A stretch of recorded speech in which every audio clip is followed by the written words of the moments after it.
Making a potentially life-changing decision can feel like an impossible task. What if you make the wrong choice? Hey, I'm Alex. And I'm Philip. And we teach you what you need to know about being a grown-up. Because adulting shouldn't suck. If you guys are new to this channel, make sure you hit that subscribe button. Click on the bell so you can get the notifications when we put out some new videos. And the comments below, let us know what type of big decisions you might be struggling with. In this video, we're going to talk about the 6-step process that you can use for making big decisions. We get it. Making a big decision is hard for everybody, but it's a lot harder when you're young and you haven't had to make very many big decisions in your life yet. We were both recruiters for the military for almost a decade, and we saw the struggles that young adults went through when they're trying to figure out if joining was a good decision or not. We always helped them through the process, and sometimes it was the right decision for them, and sometimes it wasn't. We prided ourselves on being open and honest with all of our applicants. And once we got to know them better, if we felt that joining wasn't right for them, we wouldn't enlist them. For a lot of people who aren't used to making big decisions, it can feel like an almost paralyzing task. It's like you're asked to do something impossible. It's very tempting to bury your head in the sand and act like if you don't make a decision on whatever it is, that there won't be any consequences. Making a decision is hard. There's a lot of emotions that go into it. That's why learning how to make big decisions is so important. Something that we want to help you avoid is called loss aversion. And what is loss aversion? It's when you avoid any potential loss over potential gains that you could make. Loss aversion is what makes people afraid to try something new because they might fail at it. This mindset is extremely dangerous because it can paralyze you with a fear of failure and prevent you from ever taking the steps necessary to living the kind of life that you want to live.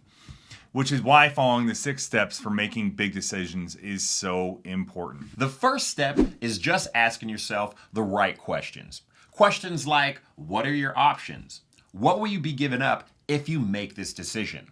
What happens if you fail? What happens if you succeed? Will this decision impact your mental health? Will you be able to cope if your decision doesn't go the way that you want it to? Is this decision in line with your values? Does it help your future? What type of resources are needed for this decision? And will it enhance or detract from your quality of life? These are all very important questions that you need to be able to answer. The second step is to make a list of pros and cons and then write them down, because writing things down can help you feel like you're less overwhelmed. When you write things down, it's a powerful tool that can help you figure out what's most important to you. There could be 6 logical things that sound great and 1 emotional thing that outweighs all of those. So a good example of that would be something like, let's say you're 21 years old, you get a sweet job offer that pays $100,000 a year, which is a ton of money when you're 21. Maybe it has full benefits, lots of upward growth potential, which means you can get promoted, a small commute, but you don't agree with the company's values because they go against everything that you believe in. Do you just suck it up and take the job because it pays well? Or do you keep your values and principles and you wait for a better opportunity to come along that doesn't require you to compromise who you are?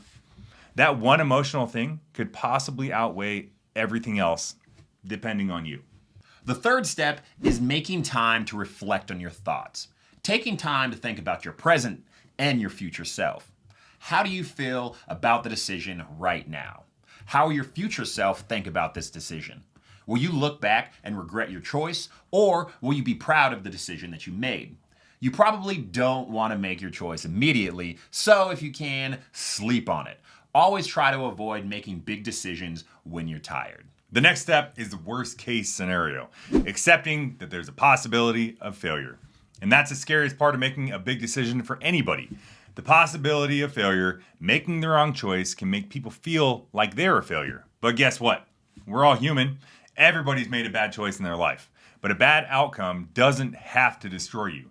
It's an opportunity to learn and grow so that the next time you'll be better prepared to make a better decision. Step 5 is making a deadline and sticking to it.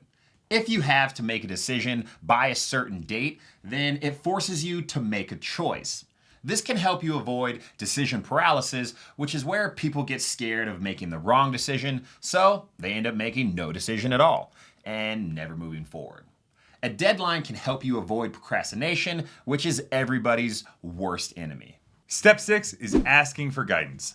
You're going to want to seek out advice from someone who's experienced, reasonable, and unbiased if possible. And that might not always be easy because not everybody has access to a mentor or somebody in their life who they can bounce ideas off of. But it's a good idea to ask people for their perspective on the situation rather than what they would do if they were you. Sometimes it's even better to ask for advice from people who aren't in your normal network of friends or family because they could be more concerned with your safety or your financial security than people who don't know you as well. And that sounds kind of crazy. But with that being said, making a big choice usually requires some level of risk. And people, they don't like to take risks. They like to play it safe. And the people closest to you usually will give you advice to play it safe because they don't want to see you fail. But in reality, never trying in the first place is even worse than failing. Lastly, step 7 is trusting your gut. Once you've made your decision, stick to it.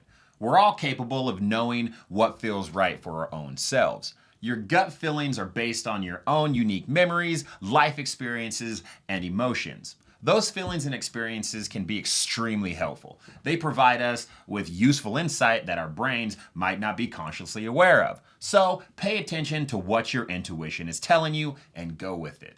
The main takeaway is don't be loss adverse. Don't be paralyzed by making a decision. Do the research, have a solid plan that you're going to follow, and stick to a deadline.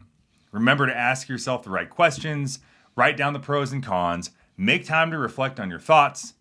You have to accept that there's a possibility of failure, and then ask for guidance and trust your gut. If you like this video and you want to see more videos like this, make sure you check out our next video, how to tell your parents that you're ready to move out, or how to tell your parents that you don't want to go to college.